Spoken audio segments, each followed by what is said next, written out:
Si vous êtes francophone et que vous vous intéressez à l'investissement, vous avez forcément déjà entendu parler de Nicolas Chéron. Suivi par plus de 140 000 tweetos sur X, avec plus de 20 ans d'expérience sur les marchés financiers, intervenant sur BFM Business pendant plus de 10 ans, il a apporté sa pierre à l'éducation financière en France grâce à une approche très technique. Il faut quand même se dire que sur les 20 dernières années, le PIB moyen par américain, il a doublé, alors que le PIB moyen français, il a stagné. Il vulgarise l'analyse technique et l'analyse fondamentale pour les rendre accessibles tout en insistant sur les fondamentaux de l'investissement comme la diversification et l'investissement progressif. D'accord, donc en fait ça fait 30 ans qu'on crée de la croissance mondiale à base de dettes. Le marché action et le marché obligataire pèsent 255 000 milliards de dollars et on a créé 300 000 milliards de dettes mondiales. Ok. Et avoir une approche technique, en ce moment, peut être une bonne idée. Entre le retour au pouvoir de Donald Trump, les craintes géopolitiques au Proche-Orient et un retour possible de l'inflation, investir demande des précautions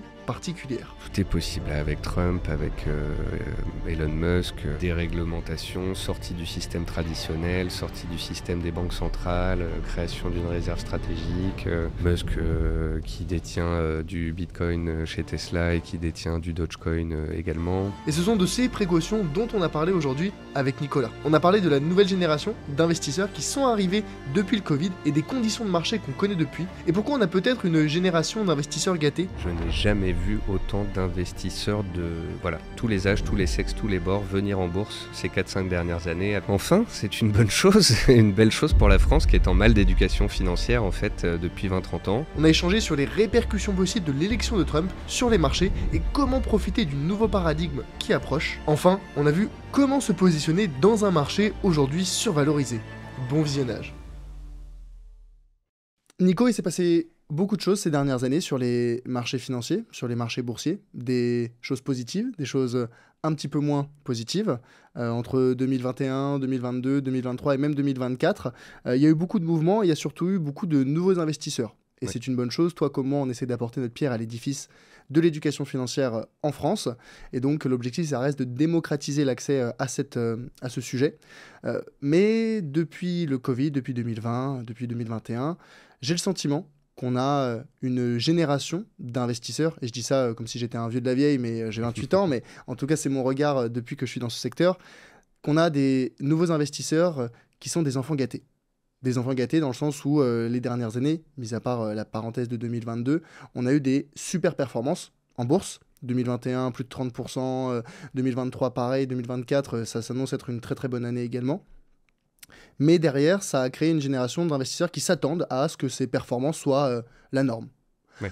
Alors, aujourd'hui, avec toi, Nico, je voudrais parler de 3 sujets. Déjà, de ce premier sujet des enfants gâtés. Est-ce qu'on est en train de vivre une génération de nouveaux investisseurs qui s'attendent à des performances exceptionnelles sur les 10, 20, 30 prochaines années? Et si c'est le cas, quels sont les points d'attention à avoir? Je voudrais ensuite qu'on parle des États-Unis. On a ce biais en France d'être intéressé par les entreprises françaises, éventuellement européennes. Pourtant, aujourd'hui, la bourse, c'est les États-Unis. Oui. Et j'ai même envie de dire, c'est 7-8 entreprises au monde. Oui. Donc, comprendre comment... on leur a donné un petit nom. Exactement, les Magnificent Seven.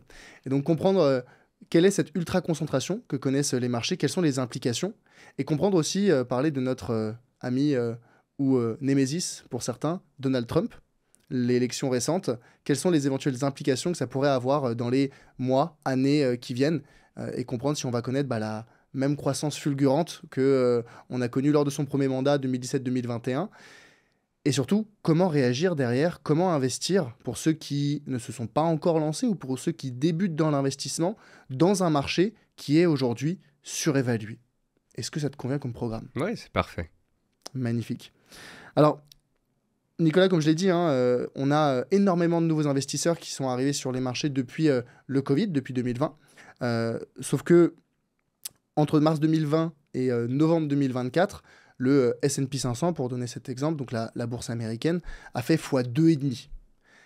C'est pas des performances habituelles, normales. Sur les 10 dernières années, même si on regarde un peu plus longtemps, la bourse, ça a été le S&P plus de 13% par an en moyenne. Ok. Mark Cuban, il disait Everyone is a genius in a bull market. Tout le monde est un génie dans un marché haussier.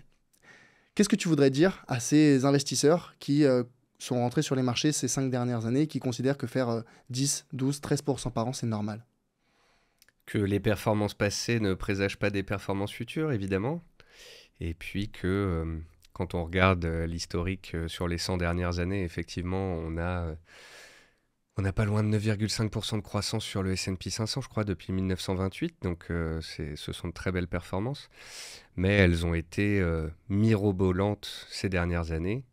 Les corrections ont été rapides. Je veux dire, 2020 a été un marché baissier en soi, mais la chute a duré quelques semaines et ensuite, on n'a fait que monter.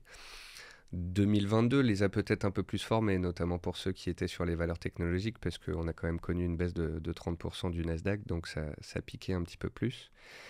Et 2022-2023, on avait eu aussi la baisse du Bitcoin de 74 000 $ à 15 000 $. Donc ceux qui étaient sur les cryptos ont appris à leur dépense qu'était la notion de cycle, en fait. Alors effectivement, on a des investisseurs qui sont de plus en plus nombreux et c'est assez hallucinant, si tu veux.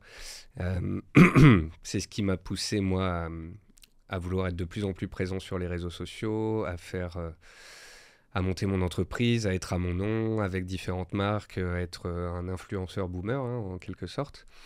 Je n'ai jamais vu autant de gens s'intéresser à la bourse. Mais de tous les bords et de tous les âges. De toutes les catégories socio-professionnelles, en fait. Ça va du jeune de 15, 17, 22 ans intéressé par les cryptos et leur volatilité et cette notion de possible argent facile et rapide.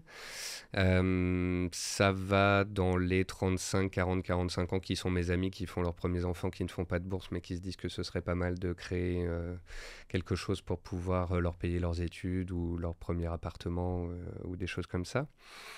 Ça va jusque mon père qui arrive à la retraite et qui se dit il faut que je protège mes économies de l'inflation et que je fasse travailler un peu l'argent que j'ai de côté pour pouvoir compléter ma retraite. Ça va même jusqu'à des gens qui seraient presque anti-système par rapport à l'État, par rapport à la crainte de taxation des liquidités sur les comptes courants et tout ça, et qui se disent que peut-être une des solutions serait de le mettre sur un PEA parce que l'État ne viendrait pas le chercher à cet endroit-là. Ça va aussi dans la diversification, c'est-à-dire des gens qui veulent pimenter les portefeuilles avec de la crypto-monnaie ou d'autres qui veulent acheter de l'or pour les protéger et jouer les métaux précieux à très long terme.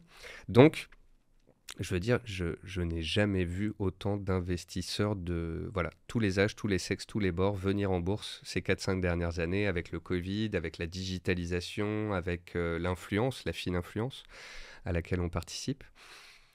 Et hurrah, enfin, c'est une bonne chose, une belle chose pour la France qui est en mal d'éducation financière en fait depuis 20-30 ans. On avait rendu la bourse compliquée, la finance compliquée pour pouvoir mettre l'argent des Français dans les mains de CGP, banquiers, oui, dans les poches, petit à petit dans le temps, de gérants.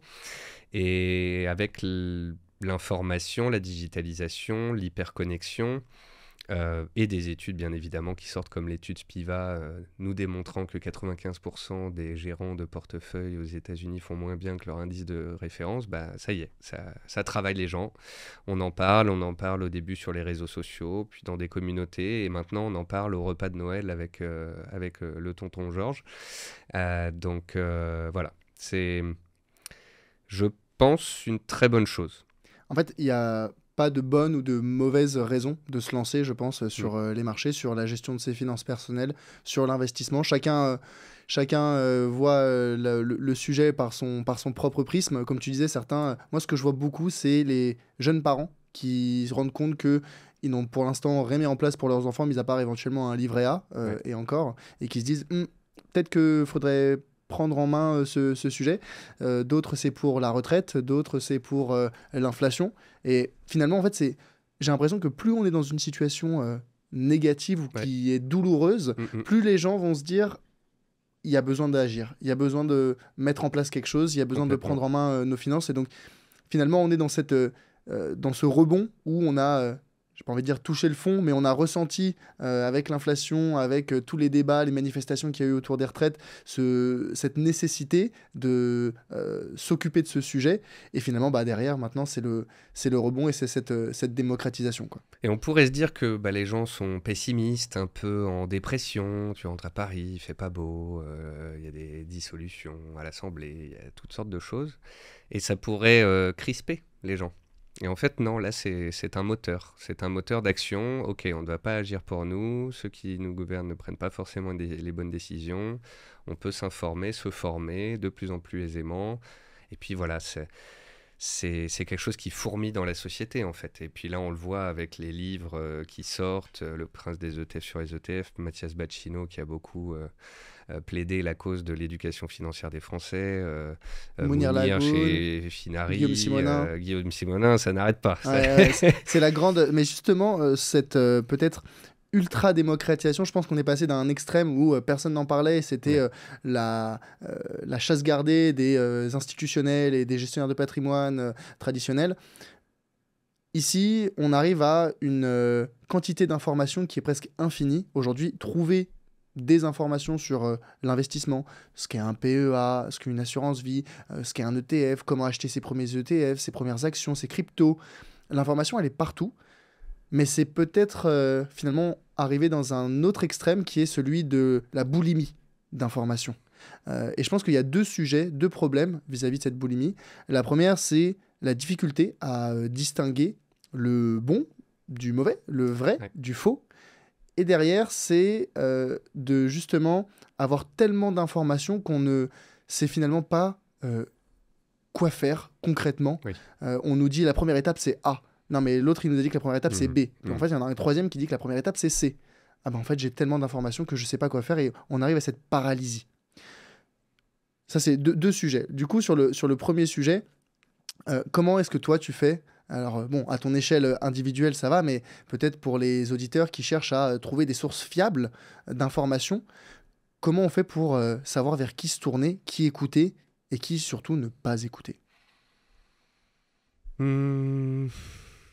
C'est pas extrêmement simple, mais je dirais que les bons ont tendance à synergiser entre eux et les mauvais également. Et on peut donc trouver comme ça des capillarité, alors. Des familles, des couleurs, des groupements. Donc c'est à partir du moment où on a trouvé une source fiable, selon toi, les sources qui gravitent autour sont probablement également fiables. Tu vois tous ceux qu'on vient de citer, Guillaume Simonin, Mathias Bacchino, Mounir Lagoun, on a déjà tous fait des interviews, des salons ensemble. Ils sont tous passés sur le Grand Bain. Voilà, tu as Xavier Delmas, que tu as eu aussi sur le Grand Bain, qui était un des meilleurs pédagogues français qui soit.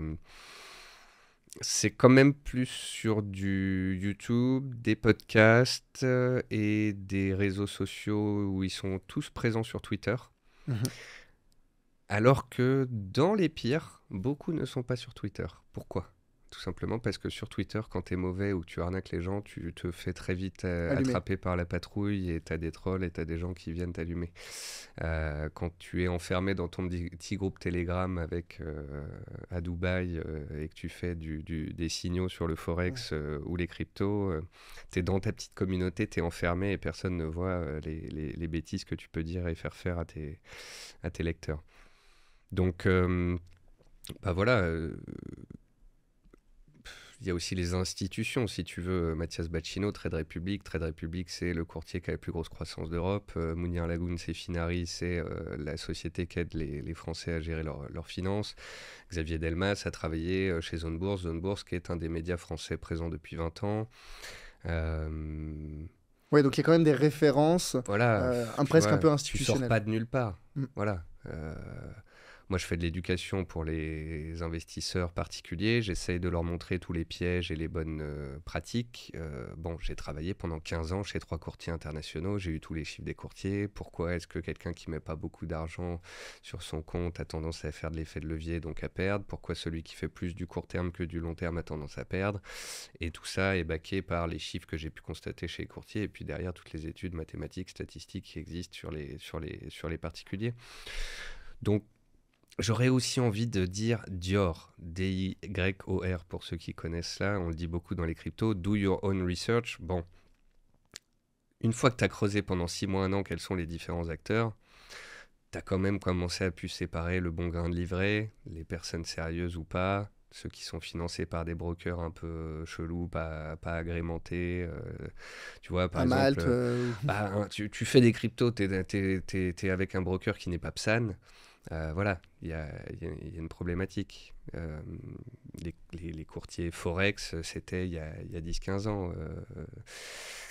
Donc voilà, fonction des partenaires avec lesquels aussi les personnes sont à coquiner, tu peux faire un peu le travail. Je me pose vraiment la question de à quel point cet accès à l'information est tellement, on l'a dit, démocratisé que aujourd'hui, un Mathias Bacchino, un Mounir, un Xavier Delmas, à quel point ils arrivent à ressortir de la masse, euh, non pas par la qualité de leur contenu, parce que ça, on l'a dit, c'est prouvé, mais malheureusement, aujourd'hui, sur Internet, sur les réseaux, sur les forums, Mhm. ce qui se propage plus rapidement que l'information, c'est la Oui, désinformation. c'est vrai, les fake news, Et donc, je etc. me demande si on n'a pas un biais, tu vois, de notre prisme à nous, où Oui. on sait Mhm. lesquels sont clean, lesquels sont fiables. Et du point de vue d'un investisseur particulier, ou plutôt d'un primo-investisseur, voire même de quelqu'un qui n'a encore jamais investi, comment est-ce qu'il fait pour distinguer finalement ce bon grain du mauvais grain? Bah, t'en discutes aussi avec tes amis, tes proches, des forums, voilà, et je pense qu'au bout d'un moment, c'est les mêmes sources qui reviennent et qui sont... C'est des personnes qui donnent du temps, c'est des personnes qui donnent de l'alpha, qui Mhm. vendent pas forcément des formations pour te dire oralement, là, ce que nous, on peut dire dans des podcasts qui Mhm. peuvent aider beaucoup de gens. Euh, Tout ce qui est promesses aussi, je pense que les promesses ouais. délirantes, enfin délirantes, c'est ça toute De la difficulté. facilité, de performance, le trading c'est facile, Ouais, compléter vos revenus, tout ça c'est mais tu des vois, phrases. la plus grande difficulté, je trouve, qu'ont les particuliers débutants pour savoir vers qui se tourner, c'est qu'ils n'ont pas la notion des ordres de grandeur. Ouais, Quelqu'un qui débute complètement, faire 5%, 8%, ouais. 10%, 12%, c'est beaucoup, c'est pas beaucoup, c'est Mhm. risqué, c'est pas risqué. Et tu as le même problème de l'autre côté, beaucoup plus visible, dans les frais. Quand ton Ouais. banquier te dit 2% de frais, 3% de frais annuels, c'est beaucoup, c'est pas beaucoup. Si t'as pas la notion, si Mm. tu n'as pas fait les calculs, si on te les a pas mis noir sur blanc devant tes yeux, ce que ça représente sur 10 ans, 20 ans, 30 ans, c'est impossible, ou en tout cas c'est très très difficile. Ouais. Et donc je pense qu'il y a cette difficulté, je pense que c'est ce que j'en avais parlé avec Mounir dans l'épisode. Pour moi, les fondamentaux qu'on devrait enseigner à l'école, dans les études, pas forcément supérieures, mais vraiment dans un cursus, un tronc commun, c'est justement, entre autres, les sujets de budget, les sujets d'épargne, mais aussi les sujets d'ordre de grandeur. Ouais. 1, 2, 3% de frais, c'est beaucoup ou pas, ça devrait être expliqué. L'impact réel sur 10 ans, 20 ans, Ouais, 30 ans. c'est surtout ça. Idem pour la performance. Mm. Si on te dit, vous allez faire 15% de performance, si tu es débutant, tu vois, c'est difficile de se Ouais, rendre ouais. compte. Surtout que les débutants, ils mettent généralement des petites sommes, comme tu l'as dit. Mm. Mais donc finalement, un gros pourcentage sur une petite somme, bah, ça fait des petits intérêts. Tu mets 100 euros, on te dit 15%, tu vas faire 15 euros. Oui, bah, ça me paraît pas absurde. Ouais. Mais si jamais tu agrandis ça sur des sommes de plusieurs centaines de milliers ou plusieurs millions d'euros, là tout de suite tu te dis, il y a peut-être anguille sous roche, quoi. Ouais. Alors il y a une bonne nouvelle quand même par rapport à ces néo-investisseurs, c'est que je n'ai jamais vu dans les jeunes et les moins jeunes, mais surtout là Mhm. parlons des jeunes. J'étais vendredi dans une école de commerce à Lille, j'avais l'impression de retourner sur le lieu de mes études 20 ans plus tard. C'était où C'était- que tu avais fait tes études? Moi j'ai fait les études à l'EDEC et en fait j'étais à l'IESEGLE, Ouais. qui est une autre école de commerce qui était pas loin de mon campus à l'époque. Et les jeunes sont quand même super au fait de beaucoup, beaucoup de choses. Mhm. Ouais. J'ai des gens qui m'écrivent: Oui, bonjour Nicolas, je m'y prends tard, j'endors moins, enfin, peut-être pas à ce niveau-là, mais je grossis le trait, mais c'est, voilà, ça y est, je me mets à l'investissement, Enfin. c'est un peu tard, mais je lui fais: Mais t'as quel âge? J'ai 26 ans. Et je suis là, waouh! Ouais, bah oui, bien sûr, bien sûr. En fait, c'est génial. C'est génial parce que les gens ont lu les études qui disent commence à 18 ou à 20 Mhm. ans, fais jouer les intérêts composés, l'effet de la boule de neige, même si c'est des petites sommes, etc. Du coup, tu as des jeunes de 23, 25, 27 ans qui disent bon, je commence un peu tard, mais ça y est, je m'y mets. C'est génial. C'est des gens qui sont au fait qu'on joue un peu avec l'argent magique, avec les banques centrales qui créent de la dette ex nihilo, qui font gonfler la masse monétaire, étant donné que tous ont plus ou moins regardé ce qui se faisait dans la crypto et ont compris le concept de Bitcoin où on ne peut pas en créer plus, se disent mais attends, bien sûr que le Bitcoin c'est intéressant. Quantité limitée. Quantité limitée, on ne peut pas le manipuler, etc. Alors que de l'autre côté, en fait... Alors attendez, qu'est-ce qu'ils ont fait les générations précédentes? D'accord, donc en fait ça fait 30 ans qu'on crée de la croissance mondiale à base de dettes. Le marché action et le marché obligataire pèsent 255 000 milliards de dollars et on a créé 300 000 milliards de dettes mondiales. Ok. Donc on est dans un monde capitaliste soutenu par une dette croissante. C'est devenu légion, c'est devenu normal, ça fait gonfler la masse monétaire, donc ça fait gonfler les actifs. Donc c'est peut-être aussi pour ça qu'ils sont aussi confiants dans leurs investissements. C'est que nous, les banques centrales, pour ceux qui ont vécu 2000, elles n'étaient pas là pour nous sauver. Et elles sont arrivées en 2008 pour nous sauver, mais je me souviens à l'époque on voulait sauver le système bancaire européen en mettant 2000 milliards sur la table. Maintenant c'est monnaie courante de mettre 2000 milliards pour une banque centrale, si ce n'est trimestriellement, tu vois. Ouais, complètement. Donc c'est assez fou. Donc voilà, ils sont formés, ils sont au fait qu'il y a des cycles dans les cryptos, des cycles dans les actions, ils connaissent mieux les produits, les plateformes. Et ils ont accès à toute cette information dont on parlait, les vidéos, les podcasts, etc. C'est vrai qu'il y en a beaucoup, c'est vrai que c'est pas simple de faire le tri, mais avant, t'en parlais pas avec tes amis ou ta famille. Ouais. Et moi, je connais beaucoup de gens, là maintenant j'habite à La Réunion, je fais des apéros bourses où on se retrouve à 40-50 personnes, et j'ai des gens qui me disent « Oh, je suis ravi de venir parce que en fait, dans ma famille, quand j'en parle, on me dit salaud de capitaliste. Quand j'en parle à mes potes, ils me disent ah non, c'est risqué, moi je fais livret A et immobilier.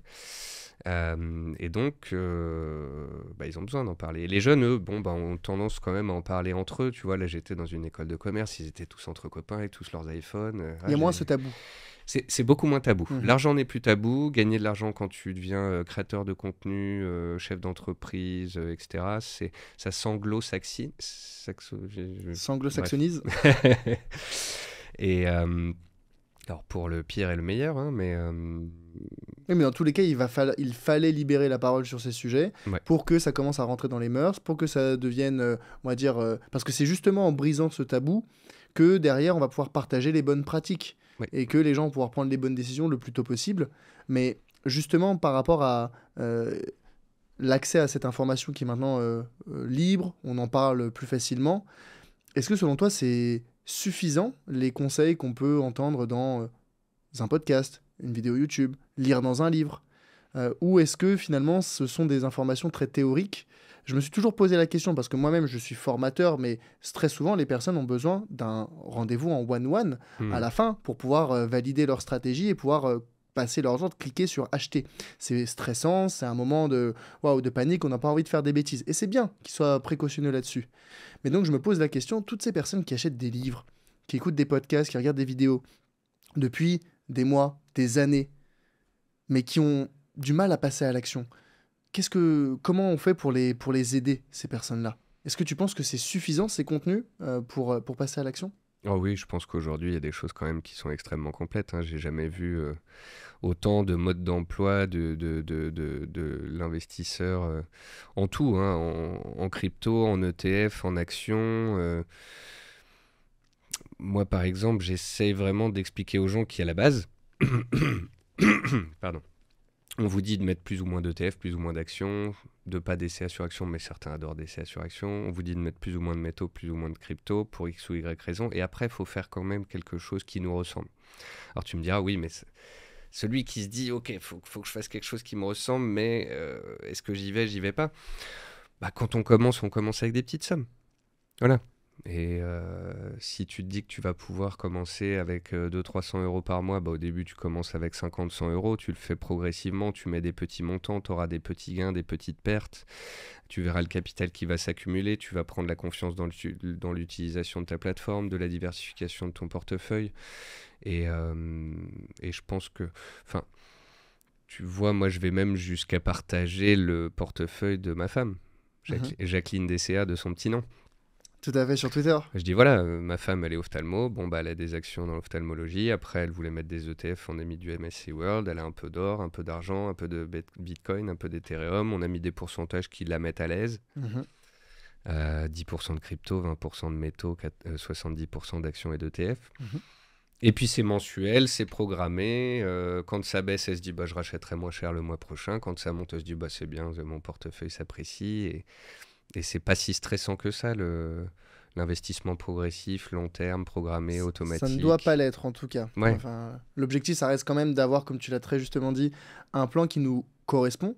Est-ce que s'il faut regarder les cours et devoir faire passer des ordres toutes les semaines, moi ça me prend la tête, j'ai pas le temps, ça m'intéresse pas, bah, dans ce cas-là juste il n'y a pas besoin de faire ça aujourd'hui pour l'investissement, grâce à des néo-courtiers, grâce à des plans d'investissement programmés, grâce à de la diversification simplifiée avec des ETF par exemple. Aujourd'hui, commencer à investir, ça demande très peu de ressources, autant financière que en termes de temps et qu'en termes d'énergie mentale, et aussi, j'ai envie de dire, presque un peu en termes de compétences. Alors, ce qu'il y a, c'est que souvent, on rentre dans un sujet, et la bourse, en fait, quand on met la tête et qu'on regarde comme ça l'univers de la bourse, tout de suite, c'est énorme. Analyse technique, analyse fondamentale, trading, long terme, ETF, investissement, poche, tout de suite, c'est un monde gigantissime. Mais un peu comme l'analyse graphique, où au début, tu mets le nez dans les graphiques et puis tu tentes toutes sortes d'indicateurs techniques, etc. Je pense qu'au bout d'un moment d'absorption de données, d'informations, il faut revenir à la simplicité, en fait. Voilà. Je commence par un compte titre, multi-actif, des petites sommes. Je commence à me familiariser avec la chose. Je suis parti pour un cycle de 20, 30, 40, 50 ans d'investissement devant moi. Je peux faire des erreurs, je peux me tromper, je peux me remodifier par la suite. Et ça, les investisseurs ne se rendent pas compte parce qu'on pose souvent la question de « Ah oui, est-ce que c'est le bon moment pour acheter ? Est-ce que là, il faut que j'attende la fin de la semaine ? Ah là, par rapport aux élections américaines, est-ce que c'est un bon moment pour rentrer ?» Je dis « Mais Jacqueline, ton investissement, il est sur 10, 20, 30 ans, que là, l'action ou l'ETF, tu l'achètes à 100 € ou 102 € ou 105 € ou 95 €, dans 2 ans, 3 ans, 4 ans, ça n'aura plus aucune once d'importance. Et donc, dans 10 ans, ça sera epsilon, l'impact. Et donc, il faut vraiment dépasser cette crainte de est-ce que c'est un bon moment déjà à faire du DCA, tu l'as dit, c'est la meilleure façon, parce que que ça monte ou que ça baisse, j'en profiterai sur le long terme. Mais surtout, c'est des questions qui sont du brouillard intellectuel, qui bloquent un passage à l'action, qui est pourtant la priorité. Ah bah, depuis 2 ans que on a démarré ce portefeuille avec ma femme, c'est assez rigolo, parce que quand je l'ai monté, il y a des formateurs, des analystes boursiers qui m'ont dit « Waouh, ça y est, tout le monde parle du DCA, de l'automatisation, tu lances un portefeuille, le CAC il est à 7000, 7005... Tu vas le lancer sur un point haut. Tu vas le lancer sur un point haut, elle va se prendre moins 20%.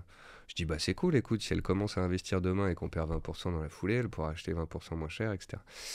Aujourd'hui, elle gagne 42% sur 18 mois.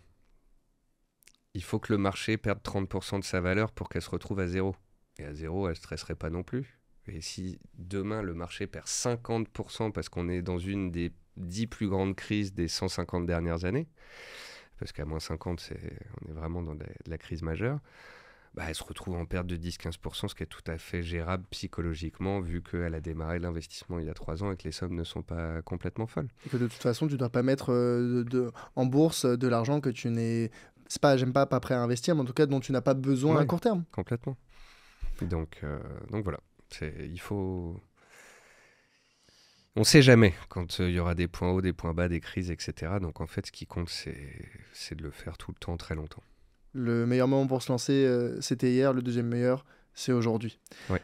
Tous les investisseurs ne jurent aujourd'hui, et on en a un petit peu parlé, que par les actions notamment américaines, les grands indices américains, le S&P, le Nasdaq notamment, parce que c'est ce qui a drivé, ce sont ces indices-là qui ont drivé les marchés boursiers ces dernières années. Et je vois de plus en plus d'investisseurs qui disent « Ah mais moi je suis 100% full S&P 500, voire même full Nasdaq. » Voire même full Nasdaq en levier x2.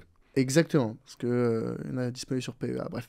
Donc, ces investisseurs-là, je dis, bah, parce qu'ils te disent, mais pourquoi j'irais m'embêter à diversifier vers du stocks, à diversifier vers des marchés émergents, à diversifier vers des small caps qui, ces 5-10 dernières années, bah, ont eu une performance bien moins bonne. Alors, tu l'as dit plus tôt, les performances passées ne présagent pas des performances futures.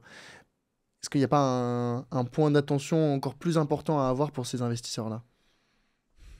C'est une question du moment à laquelle je ne sais pas forcément répondre clairement. J'en discute beaucoup avec d'autres analystes. Est-ce qu'il est légitime qu'aujourd'hui, plus de 60% de la capitalisation boursière de la planète soit américaine? Bah, la réponse, vu le poids de leurs géants et de leur présence dans la vague technologique dans laquelle nous sommes actuellement, de l'intelligence artificielle, de l'IoT, des medtech, voilà, de toutes ces nouvelles avancées technologiques, ils sont tellement loin devant et ils ont tellement pris le lead sur toute la tech, le cloud, l'IA, etc., que je conçoive que leur poids soit celui-ci. Ce qui leur confère en plus une position où ils vont pouvoir racheter les meilleurs élèves asiatiques et européens et pouvoir continuer de faire croître ce Ils poids pérennisent. et de pérenniser la chose. Bon, en plus de ça, on va dire qu'on a la géopolitique européenne qui n'aide pas. Et en plus de ça, des solutions européennes où nous, on veut réglementer et eux veulent déréglementer et où je ne sais pas si on est en train de faire le bon choix à ce sujet-là. Pour l'instant, j'ai plutôt l'impression qu'on est en train d'accroître le fossé. En fait, enfin, faut quand même se dire que sur les 20 dernières années, le PIB moyen par américain, il a doublé, alors que le PIB moyen français, il a stagné. On n'a pas pris la, Le voilà, virage. ce virage, cette croissance, toute la technologie depuis 20 ans. La Chine est empêtrée dans une crise immobilière majeure parce qu'ils avaient créé de la dette à outrance et que ça s'est cassé la figure comme un château de cartes. Le Japon vieillit. On a l'Inde, on a la Corée. Oui, oui, alors il y a des pays qui se développent et qui font de la croissance. Mais bon, l'Inde, moi j'y avais été il y a quelques années. Ils vont encore mettre un sacré bout de temps avant que tout soit moderne, développé, Hmm. etc., quoi. Donc, selon toi, est-ce qu'il y a encore un intérêt aujourd'hui à diversifier ailleurs qu'aux États-Unis? Alors, mon œil d'analyste boursier sur le sujet, c'est de regarder dans le passé. Mhm. Et c'est de se rendre compte que en l'an 2000, lors de la bulle des valeurs technologiques, le poids des valeurs américaines était devenu ultra prépondérant dans la bourse mondiale et qu'il ne l'est pas resté bien longtemps. Mhm. Euh, je n'aime pas non plus la notion de FOMO. C'est tous les néo-investisseurs se disent ah bah le Nasdaq et le S&P font mieux, oh, ah bah l'Europe, non au CAC 40, non à Esilor, ça fait que 3000% sur 20 ans, ça me plaît pas, je veux plus. Donc on va full US et Nasdaq. Et c'est des gens qui oublient qu'en 2022, voilà, le Nasdaq pouvait perdre 35%. Et que pas mal de valeurs croissance américaines à ce moment-là ont perdu 50-60%. Ouais, mais c'est l'histoire qu'ils aiment se raconter en se disant oui, mais moi je m'en fiche de justement, ça fait -30, -35, mais je suis long terme. Et de toute façon, sur le long terme, et c'est ce point-là, en fait, la question c'est de savoir est-ce que sur notre vie d'investisseur, sur les 20, 30, 40 prochaines années pour certains, est-ce qu'on aura toujours cette hégémonie américaine? Bah, y a une vidéo de Ray Dalio qui est très intéressante sur Changing World Order? les... Ouais. Et Excellente vidéo, ouais, je recommande. c'est une vidéo qui nous explique que voilà, sur les 5 derniers siècles, on a eu des puissances qui régnaient sur la planète entière. À un moment, les Hollandais, à un Puis les moment, Britanniques. les Anglais, à un moment en Allemagne avec l'Europe. Et, Et en ce moment, c'est les États-Unis. et les États-Unis. Et c'est des cycles qui font entre 80, 100, voire 120 ans. Là, on est sur un bon 100 ans où les Américains ont lidé la planète. Et on pourrait se dire, bon, bah, une autre économie, une autre puissance va émerger. Bah, Et, dans la on- vidéo, il parle de la Chine, et d'ailleurs. beaucoup pensaient que la Chine allait être celui qui allait émerger. Et en fait, on voit bien que là, la Chine est toujours empêtrée. Euh, Elle a un marché action qui reste petit parce que ça effraie les investisseurs, parce que le gouvernement chinois peut y agir très fortement du jour au lendemain et t'as pas ton mot à dire. L'économie, voilà, est une économie qui désormais décroît, enfin continue de croître, mais voilà, le rythme de croissance est vraiment en train de passer de 12 à 10 à C'est un 8 à ralentissement de 6 à la, 4. de la croissance. Voilà. Alors, bon, quand les Chinois créent 4% de croissance avec les centaines de milliards qu'ils injectent dans leur économie, au final, ils sont pas loin de zéro, en fait. Mhm. C'est de la croissance soutenue par le gouvernement et la dette.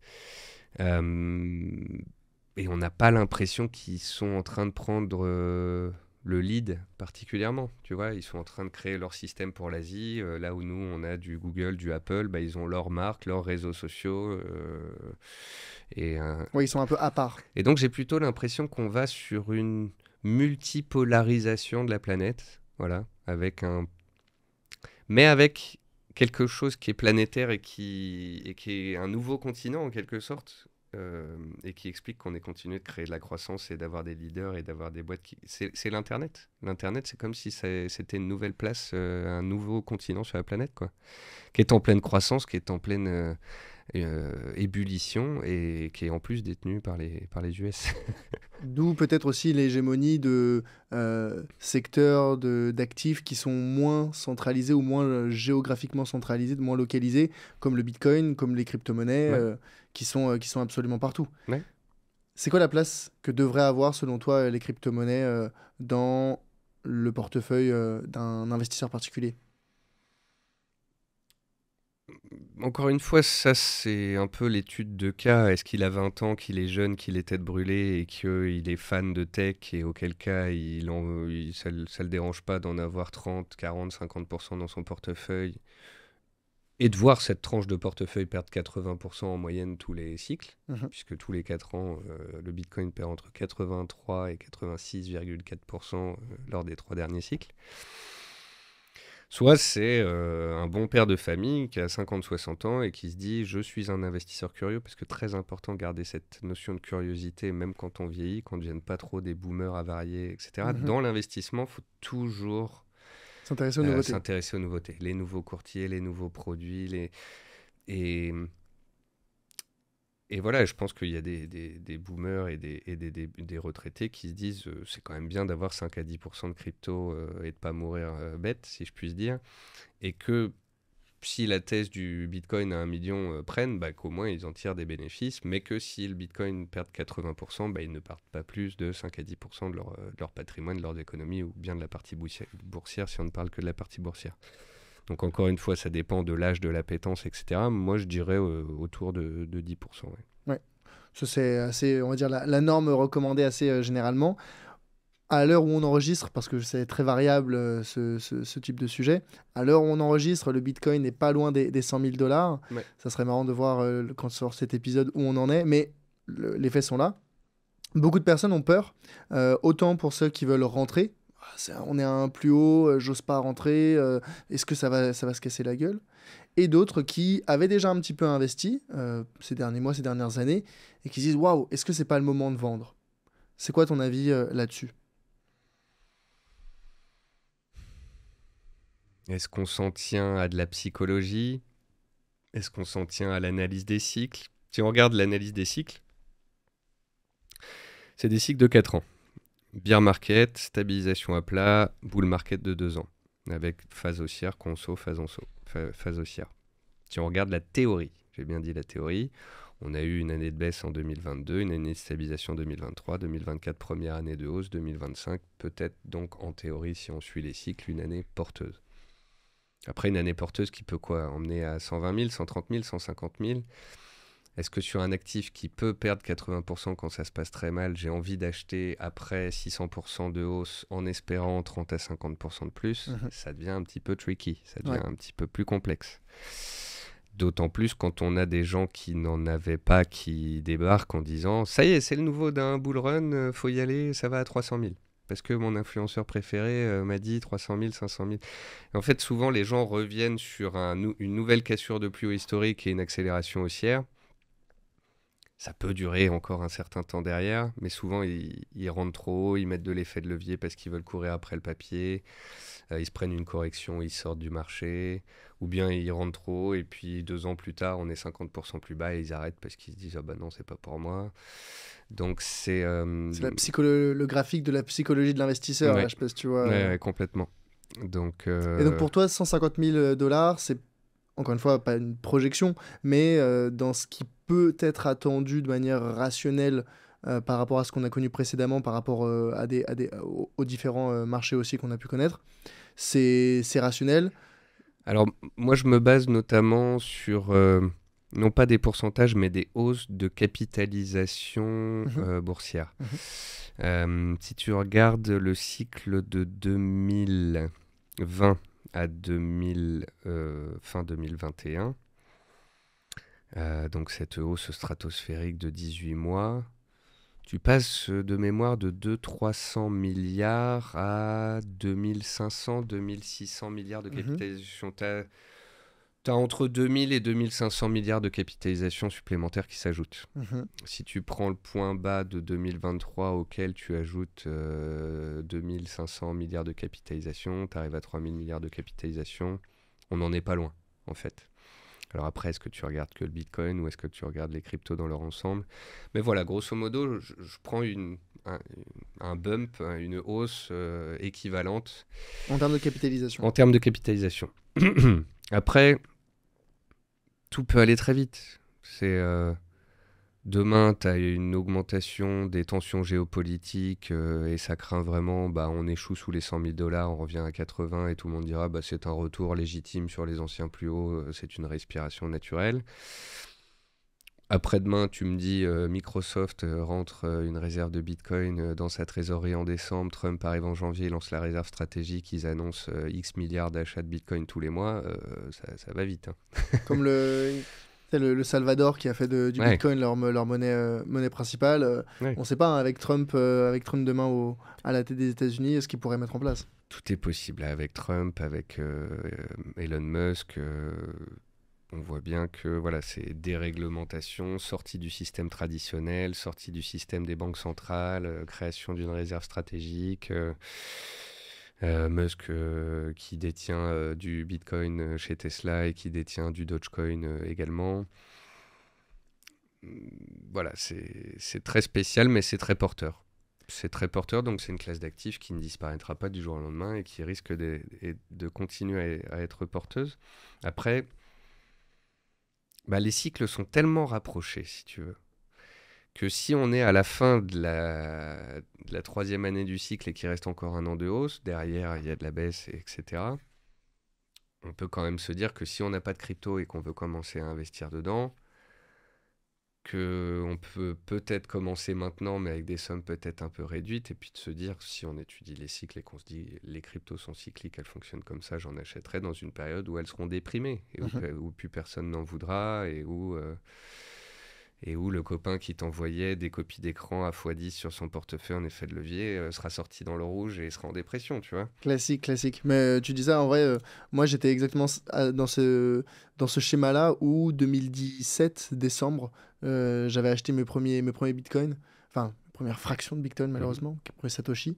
On avait connu, donc j'étais rentré autour des peut-être 4 000, 5 000, et c'était monté à 17 000 dans ces eaux-là. J'étais là à montrer à mon père, regarde papa, c'est incroyable, je t'ai dit c'est le futur.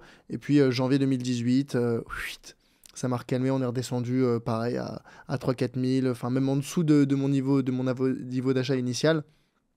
Ça m'a appris la résilience, ça m'a appris la patience, ça m'a appris à ne pas vendre sous la panique.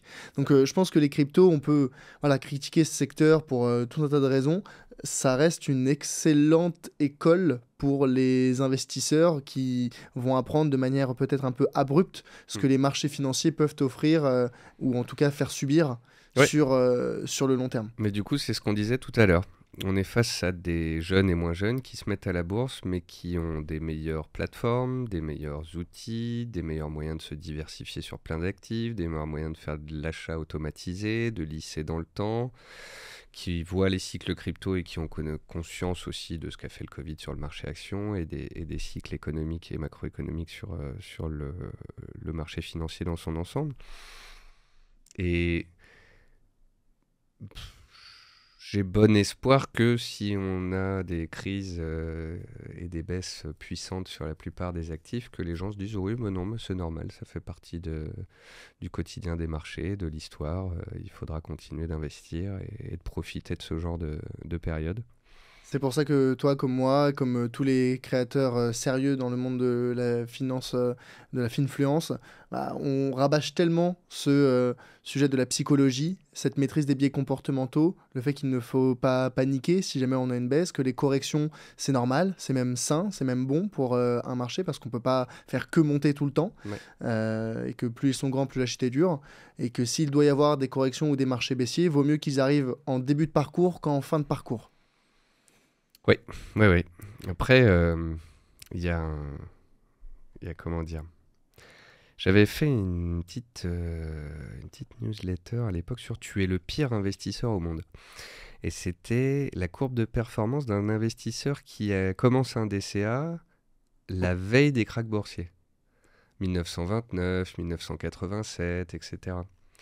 Parce que y a plein de gens qui me disaient bah oui, mais si je commence maintenant à investir et qu'on a un krach boursier, ma performance va s'en ressentir, ce sera pas du tout pareil si je me mets à acheter au point bas. Mais non, non. En fait, quand tu tires le trait entre quelqu'un qui achète au point bas, qui commence tout en bas d'un cycle et qui investit pendant 13-15 ans, et celui qui a commencé au point haut, qui a investi pendant les 1 ou 2 ans de crise, puis pendant tout le reste, il n'y a que c'est un an ou 2 ans de baisse où il a acheté un peu haut et puis ça vient à se niveler avec la moyenne. Et en fait, quand tu tires le trait au-dessus de 10 ans, tu vois pratiquement plus l'écart de performance entre celui qui a commencé au point haut et celui qui a commencé au point bas. Et tire-le sur 15 ou 20 ans. Et ça disparaît totalement. Et ça, les gens ne le réalisent pas. Il y a vraiment cette crainte d'acheter à un point haut, alors qu'en fait, le DCA, encore une fois, DCA Dollar Cost Averaging, le fait d'investir une petite somme chaque mois, voilà, de manière régulière, ça élimine complètement cette problématique du timing. Ouais.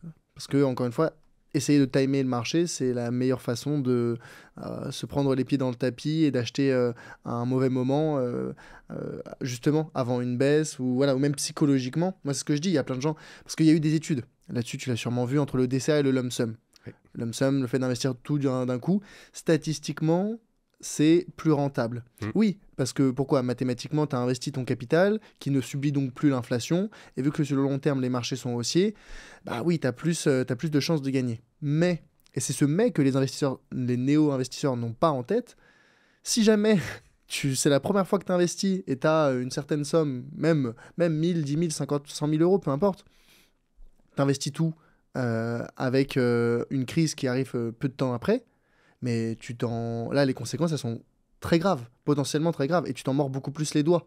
Donc en fait, ce qu'on ne dit pas, ce que personne n'ose dire dans le DCA versus le lump sum, c'est que oui, le lump sum, il est statistiquement plus rentable, mais psychologiquement beaucoup moins facile à réaliser. Il est mortel. Ouais. Et que quand tu démarres, mais c'est absolument pas.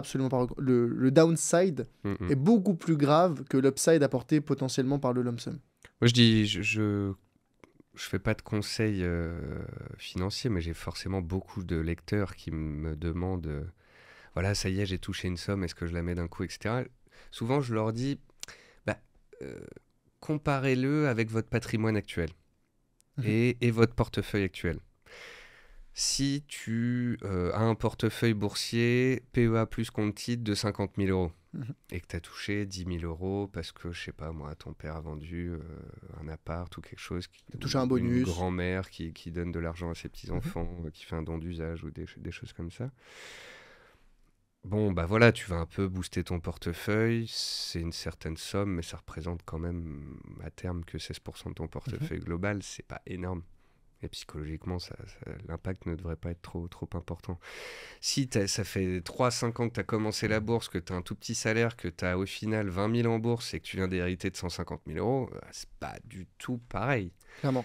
psychologiquement, c'est intenable. Si tu mets les 150K, qu'on perd 20% sur le marché, tu as perdu plus que la taille de l'ensemble du portefeuille que tu viens de mettre 5 ans à constituer. Tu te dis, ah, qu'est-ce que j'ai fait? J'ai tout mis d'un coup, je suis en train de tout dilapider, puis le marché baisse de 5% de plus, tu coupes tout, tu sors du marché au point bas et tu répètes l'erreur que beaucoup ont répétée. Donc, il faut regarder les mathématiques. Et c'est comme tout à l'heure quand on parlait de la création du portefeuille. Oui, il ne faut pas d'action dans un DCA, vaut mieux des ETF. Bah oui, mais il y a des gens qui aiment bien mettre du DCA sur les actions. Donc il faut s'écouter soi-même. Il y a les règles, il y a les statistiques, et puis ensuite il y a Alors, est-ce que tu la peux expliquer psychologie. ça? Parce que je pense qu'il n'y a pas grand monde. On dit souvent le DCA, c'est la bonne façon. Ça, on l'a beaucoup entendu. Donc certains confondent, ou en tout cas mélangent tout et se disent, ah bah je vais faire du DCA sur des actions, peu importe les actions. Euh, Pourquoi est-ce que le DCA sur les ETF, par exemple, donc sur les paniers diversifiés, c'est pertinent, et pourquoi ça l'est moins, voire pas du tout, sur des actions individuelles? Bah, une chose simple, beaucoup d'actions, depuis toute la création de la bourse, et sur ces 20 dernières années en France comme aux États-Unis, sont allées à zéro. Voilà, ou à 10 centimes. C'est parfois des grosses sociétés françaises ou étrangères. Coucou Orpea, coucou Orange, Coucou Renault. Orpea, oui. Coucou Solution 30. Coucou en Allemagne Wirecard. Tupperware aux États-Unis. Voilà, parfois des sociétés qui, pour des scandales, des problèmes de falsification de comptes ou tout simplement de business. WeWork. Ouais.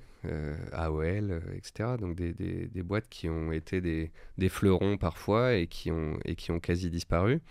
Donc voilà la raison relativement succincte, simple pour l'expliquer à d'autres. Pourquoi on se met plus facilement sur un indice qu'une action? C'est qu'un indice, lui, a tendance à monter sur le long terme. Alors tu diras, bah oui, mais pourquoi l'indice, donc pourquoi l'ETF sur un indice X ou Y a tendance à monter? Tout simplement par l'effet d'auto-nettoyage qu'il y a dans un ETF. C'est-à-dire que les 40 valeurs du CAC 40 en 2024 ne sont pas du tout les 40 valeurs qu'on avait en l'an 2000. Si tu as acheté les 40 actions du CAC 40 en l'an 2000 et que tu les as gardées jusque 2024, ta performance est bien moins bonne que celle du CAC 40 sur ces 20-25 dernières années. D'ailleurs, en passant, tant qu'on y est, toujours dans cette optique d'éducation financière, ne regardez pas le CAC 40 sur le long terme. Regardez le CAC 40 Gross Return, le GR, CAC 40 GR. Il est dividende réinvesti. Et quand on sait qu'en Europe, sur l'Eurostoxx 600 ou sur le CAC 40, la majeure partie de la performance de l'indice est réalisée via ces dividendes sur les 20-25 dernières années, il faut absolument regarder des indices dividendes réinvestis pour pouvoir les comparer à des indices américains. Qui, eux, sont calculés avec dividendes réinvestis. Et il y a des gens qui me disent « Ah, regarde, le CAC 40, il est nul, tout ça. » Je lui dis « Attends. Ouvre un CAC 40 sur 10 ans, mets le CAC 40 gross return, donc le bon, le truc a quand même fait un bon x3, quoi. » Donc, quand tu en as mis avec, et que tu prends ces performances-là du gross return et qu'en plus tu le mets dans un PEA, bon, c'est quand même pas mal du tout. C'est moins mauvais en tout cas que ce que beaucoup, ce que beaucoup pensent. Quoi. Donc auto-nettoyage des indices, voilà, on sort les mauvais, on rentre des bons, et c'est ce qui fait que les 500 entreprises du S&P 500, c'est toujours les 500 plus belles boîtes des États-Unis à un instant T. Alors il y a des géants qui restent dans l'indice, hein. Du Microsoft a fait plusieurs décennies dedans, du ExxonMobil aussi, mais tu as aussi des nouveaux qui rentrent et des mauvais qui sortent. Ah, puis tu as des étoiles filantes, quoi. Tu as des actions qui deviennent des stars, puis qui sont déchues 5 ou 7 ans plus tard. Donc c'est pour ça qu'on se met principalement sur les indices boursiers. Et c'est aussi pour ça, quand on ne sait pas si l'Europe, la Chine ou les États-Unis vont performer le plus, qu'on achète du MSCI World. Il n'y a pas de Chine dans le MSCI World. Alors, oui. Mais tout à l'heure, tu disais... est-ce qu'il faut acheter du S&P, du Nasdaq Est-ce que ça vaut le coup d'investir, d'acheter de l'Europe, des marchés émergents? Je trouve que le MSCI World est un bon entre-deux. Parce que si les marchés montent, il va monter. Si les marchés baissent, il baissera moins que le S&P et le Nasdaq qui peuvent secouer fort. Et s'il y a un peu d'hégémonie des États-Unis qui s'effrite et donc des sociétés internationales d'autres continents qui émergent, elles seront prises en considération en fait dans le MSCI World et dans sa pondération et dans sa performance. Ouais. Donc si demain l'Amérique latine émerge plus qu'elle ne l'est aujourd'hui, son poids va changer dans le MSCI World et tu profiteras en quelque sorte des Américains qui ralitissent et de l'Amérique du Je sais Sud pas qui si se tu as le reprend. LATAM dans le MSCI World. Pour moi, c'est uniquement les pays développés. Et donc, pour moi, il te faut un ETF marchés émergents, hein. Quasiment sûr, tout ce qui est Brésil et compagnie, c'est Tu prends pas. le Tu peux ACWI. prendre le ACWI Ouais. qui. Ouais, c'est pas. Là tu auras toutes les places et là Là, tu ouais. auras 3000 boîtes. Même. Oui, même plus. Le ACWI IMI. Donc, si tu prends les petites caps, les small caps en plus, t'es à 9000. Ok. Donc, Ouais. ouais, c'est colossal. Et tiens, d'ailleurs, ça, c'est un bon point. Euh, Que penser des petites capitalisations qui sont vraiment boudées par les investisseurs depuis maintenant 10 ans? Parce que c'est vrai que ça n'a pas eu les meilleures performances. Mais quand on regarde aujourd'hui les niveaux de valorisation des grandes capitalisations, on nous dit waouh, on est surtout très concentré sur les Magnificent Seven dont on n'a pas pu parler. Est-ce que c'est vraiment un bon point d'entrée? On a peur d'une correction. Et en fait, personne ne regarde les small caps qui, elles, sont à des niveaux de valorisation beaucoup plus standards, bien plus standards. Ouais. Que penser des small caps? Sur le papier, des small caps, c'est des petites sociétés, c'est des sociétés qui ont des potentiels de faire x10, x100 qui sont bien plus élevés que les autres, mais qui peuvent aussi disparaître du jour au lendemain. C'est ce qui fait leur beauté et leur volatilité. Et leur fragilité, et aussi leur force quand ça fonctionne très bien. Tout est une question de flux. Avant, les gens qui voulaient faire du trading de court terme et qui voulaient de la volatilité allaient sur les small. Maintenant, ils vont sur de la crypto. Du coup, les small sont délaissés. Maintenant, il y a beaucoup de gestion indicielle qui se fait passivement. Donc les sociétés de gestion envoient des flux et ces flux ils vont dans les plus grosses capitalisations et pas dans les petites. Les sociétés de gestion spécialisées dans la gestion active sur les small caps disparaissent un peu une à une et donc il y a moins de flux entrants sur ces valeurs-là. Donc elles ont moins de volume, moins de volatilité, elles sont délaissées, mais pour les vieux de la vieille, pour les curieux, pour les investisseurs value, pour ceux qui ont une poche de portefeuille opportuniste, c'est-à-dire qu'on peut très bien avoir son DCA avec des indices boursiers, des métaux, des cryptos et une partie totalement passive, mais on peut aussi avoir une poche d'investissement actif. Et en fait, les dynamiques en place, donc tout le monde vient en bourse, tout le monde fait de la crypto, tout le monde fait des indices américains et les flux sortent des small caps, elles sont délaissées et tout ça, et c'est en train de créer un bassin de performance potentielle pour les dénicheurs de pépites, si je puis dire. Mais tu l'as dit, de pépites. Donc la question c'est, est-ce que c'est aussi intéressant de s'attaquer ou de s'exposer aux small caps à travers des ETF qui sont un peu fourre-tout? Non. Donc pour toi, les small caps, il vaut mieux s'y intéresser. Là, il faut choisir un pays, il faut être fan de petites entreprises. Nous, on est français, on peut aller aux réunions d'investisseurs, aux assemblées générales, à certains événements. Ça demande un engagement beaucoup fort. Ça prend beaucoup de temps, etc.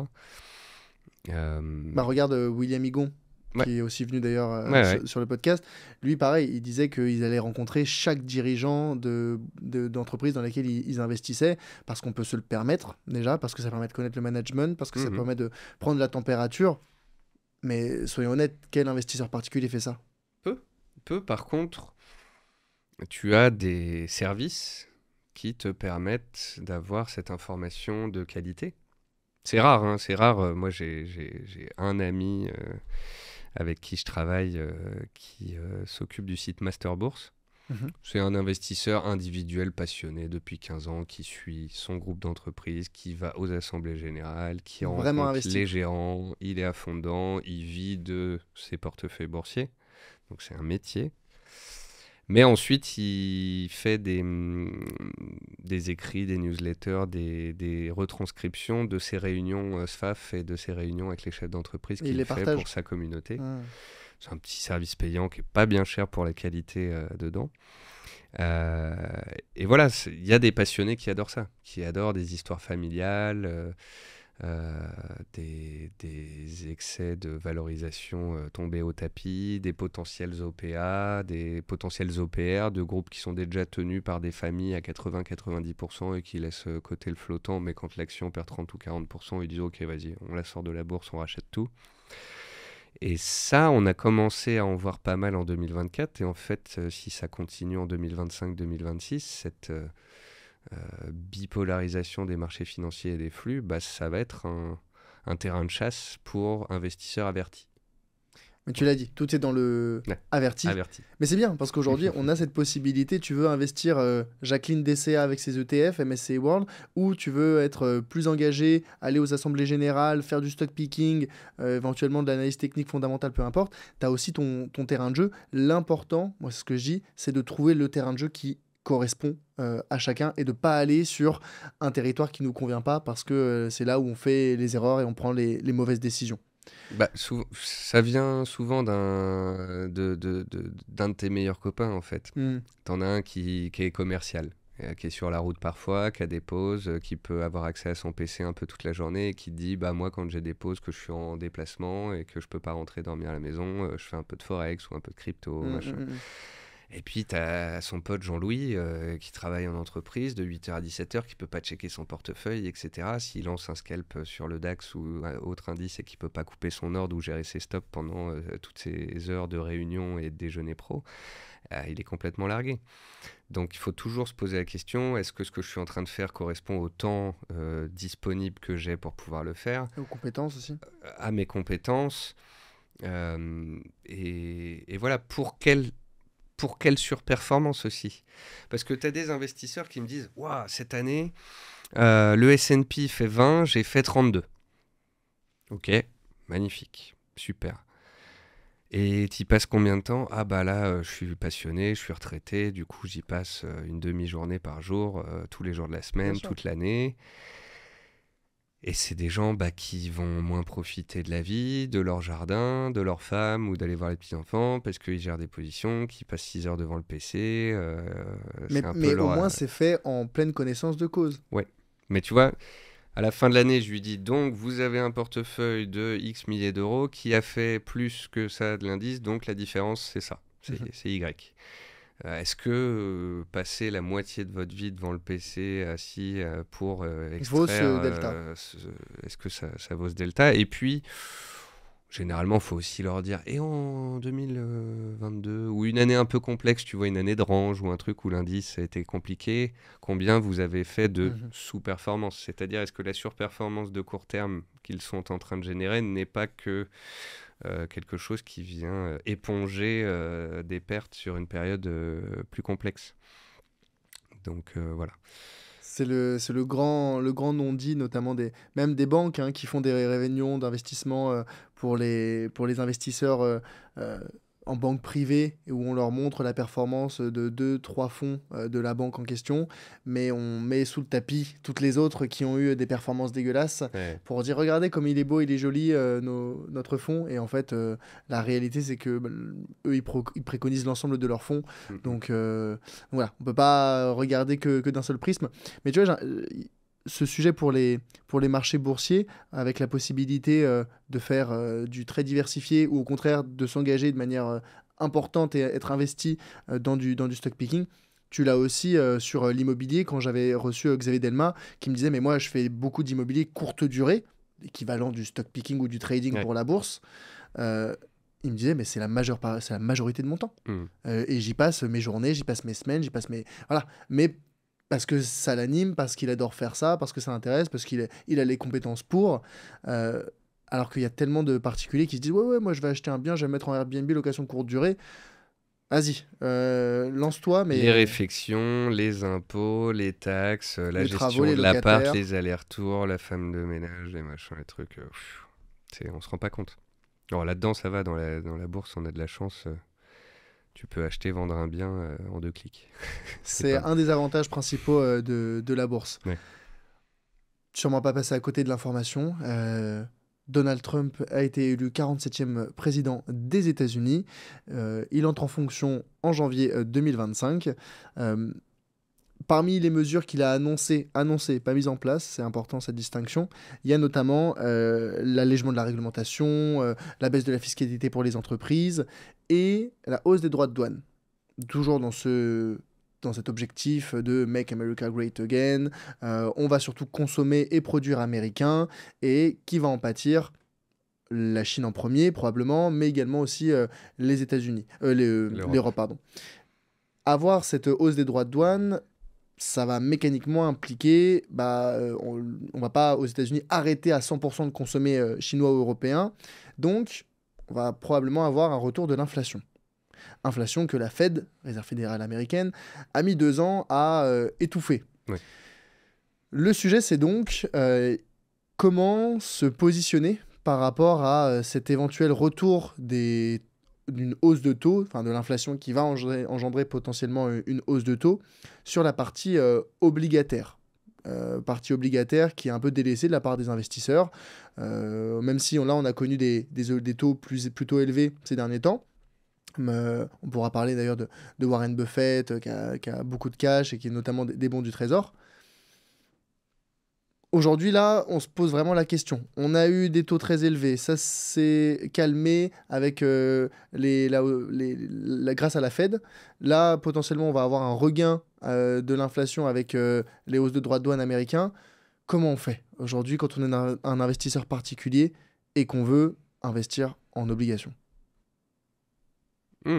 Alors les obligations, déjà pour les Français, c'est un terrain miné ou c'est un terrain absent, c'est-à-dire qu'on n'a jamais été dessus. Déjà, ça fait 20-30 ans qu'on ne fait pas d'éducation financière et en plus, dans les investissements, les obligations sont tout à fait délaissées. Alors, je te le dis tout de suite, moi, c'est pas ma spécialité, c'est pas ma tasse de thé. Pourquoi? Par un manque d'éducation financière et par un manque d'attractivité de cette classe d'actifs. Quand tu as un marché action qui fait 6, 7, 8, 9, 10% en moyenne, fonction de la période analysée sur les 30 dernières années, depuis les années 80, les taux ne faisaient que baisser en fait. Donc moi, dans ma carrière, sur les 10-15 dernières années, j'ai jamais connu des taux relativement élevés en Europe. Les taux, ils sont restés autour de 2%. Est-ce que c'est pas justement le biais de l'investisseur européen de regarder les obligations européennes et non pas de se tourner vers les bons du trésor américain ou de se tourner vers des obligations de marchés émergents?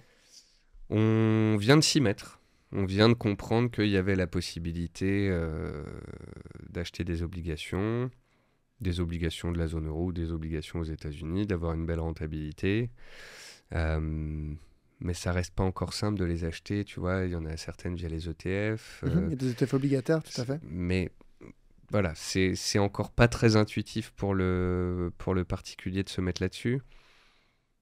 Et à te dire vrai, c'est un biais, hein, c'est parce que je travaille avec Trade Republic, mais quand tu as ton cash à 3% au taux BCE que tu peux mettre et retirer à tout moment, j'ai pas forcément envie d'aller chercher 3,5 ou 4 en allant faire des ETF obligataires, des achats-ventes, etc.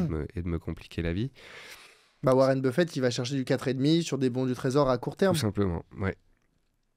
Alors après Warren Buffett, il y a eu des périodes où il s'est désinvesti du marché action et parfois le marché action a continué de monter sans lui et il y est retourné après.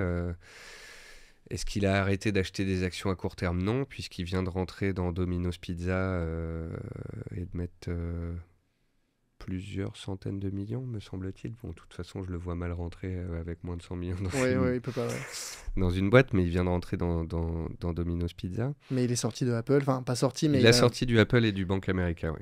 Alors, il n'a jamais eu autant de cash. 325 milliards mais de ce dollars. cash-là, il faut le comparer à la base totale de l'argent qu'il gère, en fait.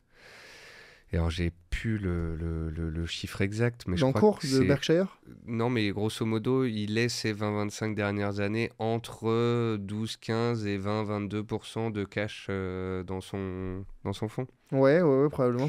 Et en fait, là, il est sur un plus haut, mais ça n'a rien d'extraordinaire. Voilà, il a de plus en plus de cash parce qu'il a de plus en plus d'argent sous gestion et donc ça représente des sommes mirobolantes désormais, sauf que les encours, eux aussi, ont continué de monter énormément. Donc sa position de cash, elle montre que c'est un investisseur patient qui aime bien faire ses courses sur les marchés quand il y a des choses pas chères et que là, il en voit peu. Voilà, ça nous envoie un signal faible. Mais direct. les investissements de Warren Buffett n'ont pas les mêmes contraintes. Quand on dit Warren Buffett, c'est à travers Oui. Berkshire. C'est pas les mêmes contraintes qu'un investisseur particulier. Donc, Ah est-ce bah que, lui, il peut pas aller sur les small caps, c'est sûr. Il par peut aller exemple, que sur des grosses Bertha, des grosses actions, avec une visibilité longue. Il peut pas trop faire d'aller-retour et de trading et de choses comme ça. ça c'est une erreur que je vois aussi. Est-ce que, selon toi, les investisseurs particuliers comme toi, comme moi, auraient intérêt, parce que c'est ce que font certains à tort, je pense, à copier des portefeuilles d'investisseurs géants comme Warren Buffett ou autres? En se disant, ah bah si Warren Buffett il a vendu Apple, je dois vendre Apple. S'il a acheté Domino's Pizza, je devrais acheter Domino's Pizza. Bah, faire ça reviendrait à faire confiance à ces gérants stars. Alors, il y en a certains qui battent les indices, d'autres qui battent pas les indices. On en a parlé tout à l'heure. Tu me dis, voilà, William Higgins est un des meilleurs gérants français, européens. Il fait 13% en moyenne depuis 30 ans. Je le suis sur certaines de ses idées. C'est une façon d'investir, une idée de le faire qui est pas du tout bête en soi, Mhm, hein, mhm. que je peux concevoir. Après, si tu es dans le copy trading et que tu veux suivre des stars, vaut mieux suivre Nancy Pelosi, hein, Ouais. membre du Congrès américain, qui va parfois acheter des boîtes 3 mois, 6 mois, 9 mois, 12 mois avant de promulguer une loi qui est plutôt favorable à cette société. Et en fait, il y a des mecs aux États-Unis qui ont créé des trackers Ouais, par membre du Congrès. Et tu as même un indice S&P Congressman qui cartonne le S&P 500, qui, sur les dernières années, lui met une surperformance il y a un ETF là-dessus? hallucinante. Non, il y a des mecs qui ont créé des sites internet qui répliquent les positions avec un courtier où voilà, tu mets une somme d'argent et ça va répliquer les positions des membres du Congrès. Alors je pense que c'est comme tout, à un moment donné on se dit que c'est les meilleurs, on va se mettre à les suivre, puis à ce moment-là ils peuvent se prendre des vestes, etc. Mais tu peux aller chercher des idées chez des gérants stars, tu peux aller chercher des idées chez des membres du Congrès. Encore une fois, voilà, si tu es en manque d'idées, si tu as envie de tester quelque chose un petit peu original. Après, pour en revenir au sujet de l'inflation des obligations, c'est très compliqué. C'est très compliqué parce que l'année 2025 est une année où on attend un ralentissement économique mondial et où les prévisionnistes, dont les meilleurs comme Christophe Barrot, parce que sur le coup, les prévisionnistes qui donnent les anticipations du Wall Street à la fin de l'année, cette année, ils sont complètement à côté de la plaque. Ils sont à 20% de là où est le S&P 500. Par contre, dans les prévisionnistes macroéconomiques, comme Christophe Barrot, qui se trompe très rarement, tu as des gens qui peuvent te dire l'année prochaine, on va vers tel ou tel pourcentage. On va avoir une croissance qui va baisser en Chine, qui va plutôt tendre vers les 4%, une Allemagne qui va être en récession ou proche récession, une France qui va peiner à faire 1%, des États-Unis qui vont passer graduellement en fait de 3 à 2,5 à 2 ces derniers temps à potentiellement 1,6 de croissance sur l'année 2025. Un ralentissement global comme ça de la croissance sur la planète, ça veut dire que les tensions sur l'inflation vont pas forcément être extrêmement fortes. Mhm. On parle de hausse des dépenses aux États-Unis et de soutien, mais on parle aussi de baisse des dépenses, puisqu'on a demandé à Musk d'éviter $2000, 2000 milliards de dépenses, ouais. de dépenses. Ils vont mettre des taxes sur des produits qu'ils vont importer, mais ils consomment énormément dans leur pays. Ils sont devenus les premiers producteurs de pétrole et ils peuvent produire plus de telle manière à faire baisser les prix, et dans l'indice de l'inflation, le pétrole a quand même son importance. Donc, est-ce qu'on va dans un schéma comme dans les années 70, où on avait eu un pic d'inflation comme on l'a connu post-Covid, puis une rebaisse de l'inflation, puis ensuite une deuxième envolée, auquel cas on est vraiment tous dans la panade, parce qu'en fait ça veut dire que l'inflation redeviendrait galopante, que les banques centrales ont baissé les taux trop vite, qu'elles vont devoir les remonter de nouveau, que ça va de nouveau engendrer ce que ça avait engendré en 2022. Gros ralentissement. Gros ralentissement économique, boursier, toutes les boîtes qui sont endettées, qui font de la croissance, qui se prennent une claque. Le consommateur qui continue de Pouvoir peiner d'achat et qui voit son en pouvoir berne. d'achat baisser.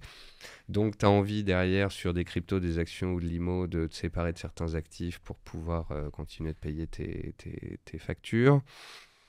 Ce serait très problématique si cette inflation repartait. Voilà. Après, en général, pour l'inflation, il faut du dynamisme économique et des choses comme ça. Et je pense que le ralentissement économique mondial de 2025 devrait contrer les effets pervers des taxes douanières.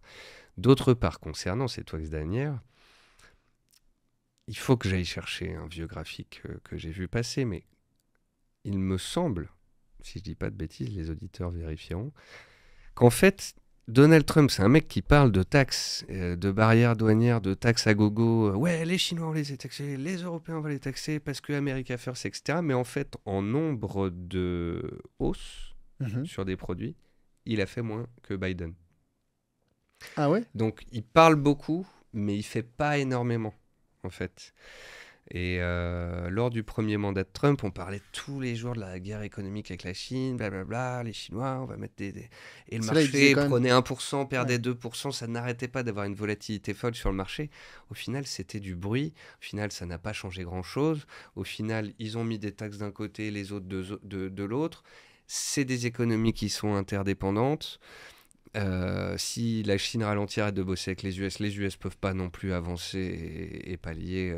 Donc tout le monde est interdépendant et on peut pas comme ça euh, couper ses liens avec des zones géographiques, économiques. Donc voilà, il y a beaucoup de je vais, on va faire ça, si, ça, mais j'attends de voir un petit peu ce que ça va donner dans les faits.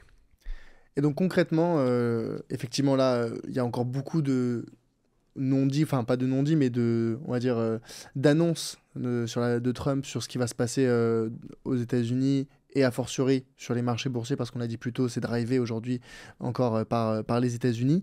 Comment on fait quand on est un investisseur particulier pour peut-être se prémunir un petit peu de cette incertitude, cette volatilité potentielle qu'on va connaître dans les mois, années qui viennent, sachant que on a parlé du DCA, bien sûr, mais certains te parlent des économistes, il y en a qui font des projections et qui parlent d'une décennie perdue.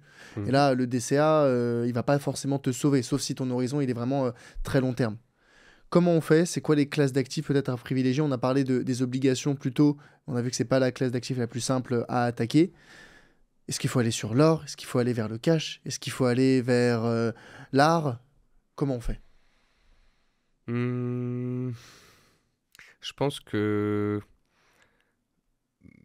les classes d'actifs un peu exotiques comme les montres, mais les montres, il y avait un rapport avec la crypto aussi qui était fort, mais le vin, l'art, etc. Quand tu atteins des hauts cycles de bulles financières, c'est des actifs qui avaient beaucoup performé, qui se prennent des belles claques derrière. Donc c'est pas forcément des valeurs refuges, C'est quoi. pas des refuges, non.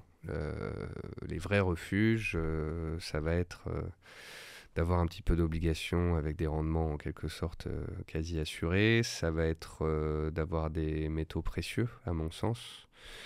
Parce que les métaux précieux, un petit peu à la manière du Bitcoin qui profite de ces conditions intrinsèques, du fait qu'on ne peut pas en créer, etc., ce qui fait une chose spéciale, l'or pour moi est un actif spécial sur la planète parce qu'acheté par les banques centrales. Tu vois, les cryptos, il y a des États et il y a des États qui en parlent. Le Salvador en détient, les États-Unis parlent d'avoir une réserve stratégique, des entreprises en achètent en trésorerie. Mais l'or, c'est le big boss. On le dit pas assez en fait. Sur la planète, l'or, c'est quasi 18 000 milliards de dollars de capitalisation boursière. C'est la première capitalisation boursière de la planète. Ça n'a pas été dépassé récemment par, je sais plus, par le Bitcoin, justement? Ah non, non, non, le Bitcoin est à 1800 Ou c'était pas peut-être pas milliards que le de Bitcoin dollars ou de l'ensemble capitalisation. l'ensemble du marché Non, crypto? c'est 3 000 milliards. Non, non, tu as vu, ce que tu as vu, c'est les flux entrants sur l'ETF Bitcoin Ah, qui ont exact. dépassé les flux BlackRock Tout à fait. de l'ETF sur l'or. Mais bon, ça montre Euh, quand même une tendance. oui, oui, oui. Ah non, mais c'est certain. Mais de toute façon, c'est assez rigolo. Mais tu as un marché action qui fait globalement 150 000 milliards de dollars sur la planète entière. Tu as l'or qui fait 10% de la capitalisation boursière mondiale, qui fait 15 000 milliards grosso modo. Les cryptos, là, si on prend tout compris, font un peu plus de 3 000 milliards de capitalisation, font donc un cinquième de l'or et un cinquantième du marché action. C'est dire à quel point, quand on regarde le Bitcoin à 100 000 et qu'on se dit qu'il était 1 dollar et qu'il a fait fois 100 000, c'est énorme. Mais quand tu le mets sur En regard, ouais. des petits ronds sur un grand graphique posé sur la table, tu te dis, bon, crypto de 3 000 milliards, les actions 150 milliards, la dette 300 000 milliards, les actifs titrisés 1 million de milliards. Voilà, il y a de la marge. Donc l'or et l'argent, bon, tu me diras, oui, mais Nicolas, l'or gagne plus que le Nasdaq cette année, on est à plus 40 en un an, donc c'est chaud d'acheter de l'or et de l'argent. Bah, je te répondrai d'une part, DCA, is your friend, hein, et puis, bon, bah, c'est pas pour me jeter des fleurs, mais moi, le DCA diversifié, qui n'est pas en ETF, mais qui est bien un ETF, un portefeuille diversifié d'ETF actions plus crypto plus métaux, j'en parle moi depuis 4-5 ans. Et l'or, j'en ai fait acheter pendant pas une décennie perdue, mais une demi-décennie de perdue. Parce que entre 2018 et 2023, l'or, il est flat. Hein. Mais c'est pour ça qu'il n'y a pas grand monde. Moi, le premier, j'avoue, je suis pas un grand fan de métaux, d'or, parce que j'aime pas la notion d'investir dans un actif qui n'est pas générateur de rendement. Ouais. Et que la seule valorisation, on va dire, de l'or, c'est par définition un peu de la spéculation. Et bon, son statut de réserve, mais encore une fois, on n'est plus de Bretton Woods, hein, c'est terminé. Autant la crypto, il y a une technologie derrière, le sujet de la blockchain, c'est voilà, on a des convictions. Autant l'or, j'ai pas forcément cette conviction et j'ai du mal. Qu'est-ce que tu dirais aux investisseurs peut-être comme moi qui ont du mal à investir dans les métaux précieux et dans l'or et qui se disent bah si je veux aller vers une réserve, autant j'entends que le Bitcoin aujourd'hui il y a de plus en plus de corrélation avec les marchés actions, donc en fait ça n'apporte plus cet élément de diversification ou de décorrélation. Mais pour autant, j'ai pas forcément envie d'investir dans des lingots, des pièces qui vont dormir soit chez moi, soit à la banque, soit dans des coffres forts.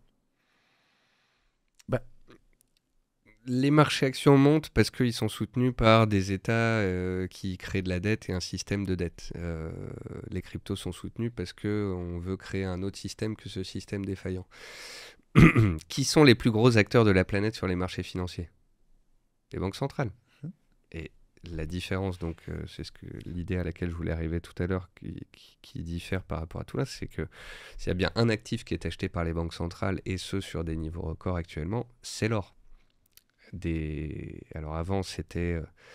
Il y a la Chine qu'on a acheté là pendant des années, ça s'est un peu tari, et puis maintenant c'est l'Inde qui en achète à tour de bras, plus des banques centrales de pays de l'Est aussi. Donc c'est comme si les banques centrales étaient des investisseurs comme toi et moi et qu'elles se disaient bon, on doit diversifier nos actifs, qu'est-ce qu'on achète? On achète de l'or. Et ils investissent quelques milliards, quoi. Et ils investissent des milliards. Donc je dirais que je fais un peu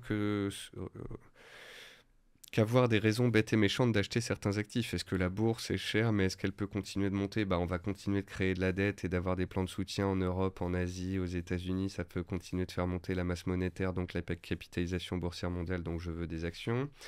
Mais il y a aussi une demande sur les cryptos qui est de plus en plus forte avec de moins en moins d'offres, etc. Un système bien particulier, pas de banque centrale qui peut les verrouiller, donc j'ai aussi envie d'en détenir.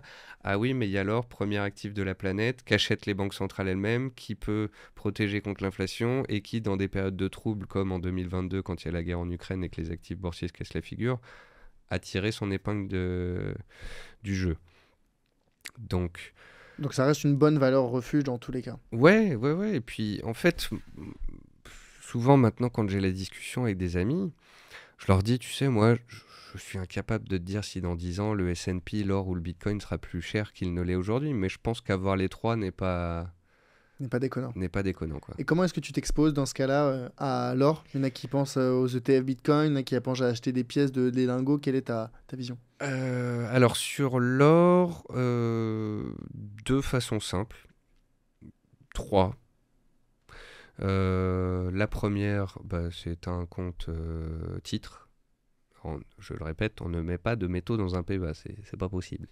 Il existe bien un ETF métaux diversifié, etc., mais c'est un fourre-tout et c'est pas qualitatif. Les métaux, c'est du compte titre.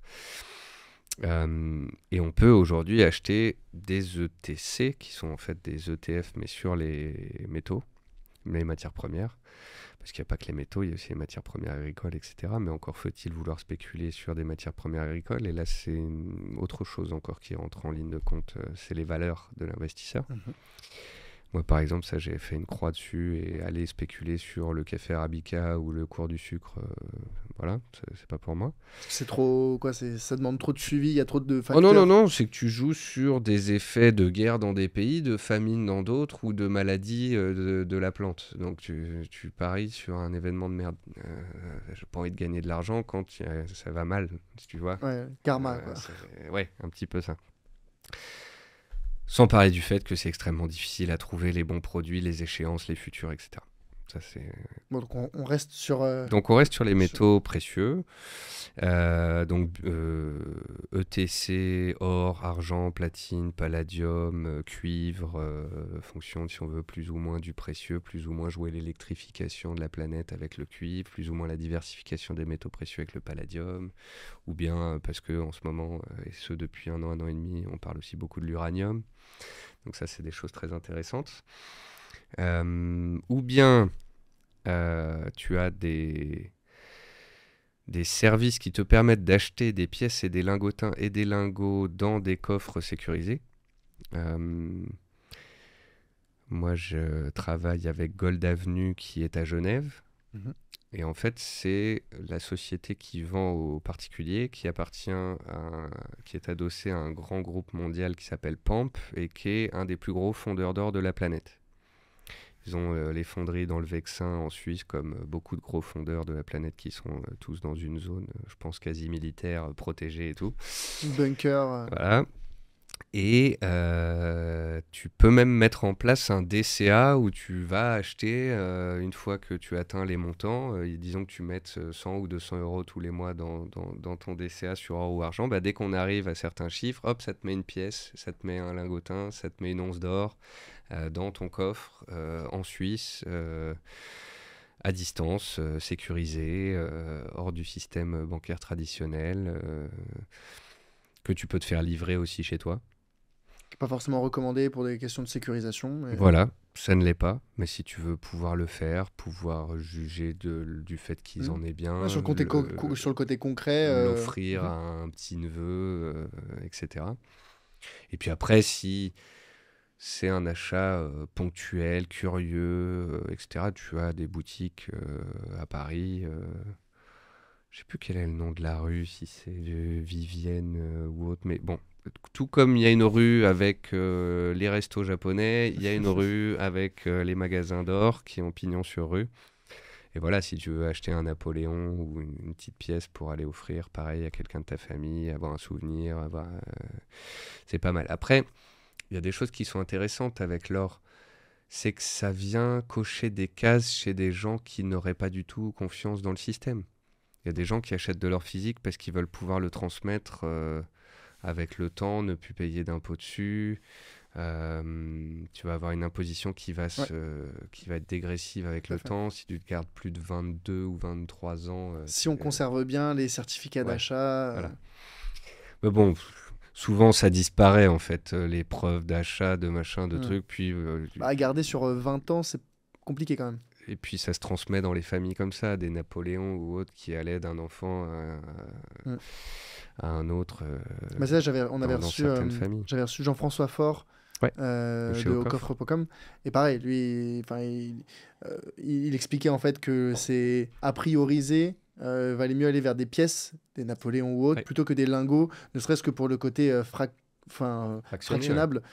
Tu peux plus facilement revendre, tu as besoin d'une petite somme, tu peux revendre tes pièces, alors que si tu as un lingot, tu dois revendre tout ton lingot, tu vas pas le couper en deux. Oui, en cas de crise économique grave et où les banques sont pas ouvertes, tu auras du mal à acheter ta baguette avec ton lingot ou en faire un petit morceau, quoi. C'est ça, ouais. Donc c'est aussi une question de sécurisation, et pour ceux qui sont un peu dans cette mouvance de débancarisation ou de sortir un petit peu du système ou d'en sortir même une partie, c'est pour ça que aller vers, tu vois, les ETC or, par exemple, je suis pas un grand fan. Surtout que, d'ailleurs, il faut faire attention, il y a parfois des ETC qui suivent non pas le cours de l'or, mais qui sont un panier d'entreprises qui travaillent dans le secteur de Ah oui, l'or. non, ça, je touche pas, moi. Ouais, mais, Pas les minières. mais parfois, c'est ce qu'on achète alors qu'on pense acheter un produit qui est sur le cours de l'or. Donc, il faut faire attention avec ça. Faut C'est pour bien ça, creuser, voilà. ouais. Moi, je pense que je suis plus sur la partie, si je devais en acheter, ça serait plus de l'or physique, des pièces et éventuellement, pourquoi pas, aller mettre dans des coffres sécurisés, pas à la banque, mais avec des organismes tiers, quoi. Voilà, chez Gold Avenue, moi, je commence ça aussi à titre perso. T'as un coffre gratuit jusque 10 000 €, donc tu peux acheter un peu de platine, un peu d'or, un peu d'argent, puis tu complètes comme ça ton petit coffre. Si un jour tu veux te faire livrer tout ou partie, tu peux. Si tu veux le mettre autre part, dans une banque ou dans un jardin. Mais en attendant, chez eux, c'est bien gardé, c'est sécurisé. Et en plus, tu peux le revendre directement sur la plateforme en 2 clics. Donc il y a aussi une liquidité Très important. qui est très intéressante. Le maître mot, finalement, pour cette période peut-être d'incertitude dans laquelle on rentre, ça serait, comme d'habitude, toujours la diversification, l'investissement progressif et garder un niveau de risque qui est adéquat à son profil d'investisseur. Si on respecte ces 3 lignes, il y a de fortes chances que ça se passe bien pour nous. Tant qu'on a conscience qu'on peut perdre 85% sur le Bitcoin, qu'on peut perdre 65% sur le marché action, que on a des périodes de crise, de guerre, de famine, de tensions sociales, etc. Et que ça fait partie de la vie de l'investisseur et qu'on n'a pas besoin de l'argent et qu'on est dans une optique de long terme et qu'on va continuer de rajouter de l'argent au quotidien pour pouvoir faire grossir cette poche investissement, on est un peu imperméable à tout ce qui pourrait se passer. Mais faut bien se le répéter. Et après... Bon, comme je disais tout à l'heure, on est comme les jeunes qui sont bien plus formés et se sont déjà pris des petits gadins 2022, la tech, 22, les cryptos, etc. Mais moi, je serais pas contre une petite crisette, histoire de remettre la pendule à l'heure, histoire que certains peut-être créateurs de contenu un peu véreux qui émergent quand on est dans des périodes où tout va très bien et où tout le monde cherche à devenir riche facilement disparaissent, que peut-être certaines marques peu qualitatives soient mises de côté, peut-être que les gens reviennent à une bourse un peu plus sérieuse, un peu moins, tu vois, YOLO, j'achète un peu tout, n'importe quoi, ça monte, c'est facile. Un petit nettoyage du marché, finalement. Ouais, un petit nettoyage du marché. Autant sur la partie bourse que sur la partie créateur. C'est ça, surtout. Sur l'industrie, la société, la façon de le voir, etc. Je suis très content quand ça monte, mais c'est quand ça baisse qu'on voit qui se baigne nu. Rendez-vous au nettoyage de printemps de 2025 pour avoir la réponse. Nicolas, merci beaucoup. C'était un plaisir de te recevoir. Pour celles et ceux qui veulent en apprendre un petit peu plus sur toi, qui veulent te suivre, Ouais. tu es déjà très présent sur Twitter, sur la newsletter. Comment est-ce qu'on fait pour te suivre ? Bah, je pense que pour avoir un article tous les 15 jours, un peu poussé, c'est ma newsletter sur nicolascheron.fr. Plein de thématiques, ça peut être les cryptos comme les poches d'investissement, comme la semaine prochaine sur l'uranium ou comme il y a 2 semaines sur AXA. Donc il y a de tout.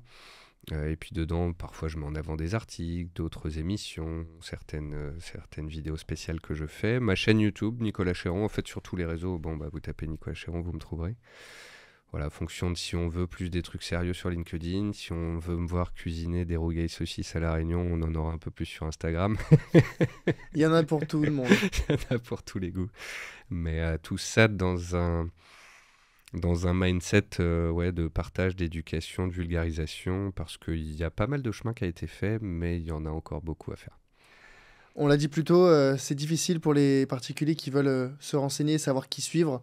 Qui sont tes derniers mots, tes recommandations pour les particuliers qui voudraient un peu suivre, et pour moi peut-être pour un futur invité aussi sur le podcast? Alors pour le livre à Noël, je ne peux que mettre en avant, si c'est pour votre tonton Jean-Claude ou votre père qui n'a jamais voulu faire de bourse, etc.